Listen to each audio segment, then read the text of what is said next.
મારા પેરણ ફાટેલું હે જે હે તારણ ફાટેલું આ મકા શું બોલ્યું આ મકા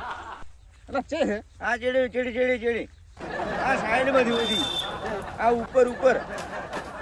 નહીં ચે ઉપરથી ફાટેલું હે અલા નહીં મૂર્ખા ચે ફાટેલું એટલે ફાટેલું હે અલા બાપા નહીં ફાટેલું હું નવો ઘેરથી હેડી આવું છું પેરણ પાપ તો મારે આજ ફાડવું છે એટલે હેજી છે ને તારે ઊંધી ઉકળી છે મારે ફાડવું આજ પેરણ ફાડી જ નાખવું ચંપણ બસ ફાડી નાખવું આજ એટલે એવો જ છું તારો ગુનો કરે તું મારું પેરણ ફાડી નાખે લે ના આજ પેરણ આજ તમારું આમ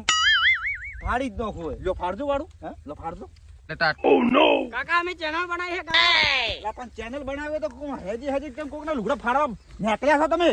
ચેનલ બનાવી મારે શું લેવા દેવા તમારી ચેનલમાં યુટ્યુબ માં ચેનલ બનાવી હે ને એમાં 2 લાખ રૂપિયા આલે યુટ્યુબ વાળો 2 લાખ હાલે મારે શું લેવા દેવા તમારા 2 લાખમાં હા પણ એમાં તમને આગળ તમે થઈ જાઓ ને તો તમને પૈસા યુટ્યુબ વાળો આલશે એવું છે એમ હા કટ કરો હડો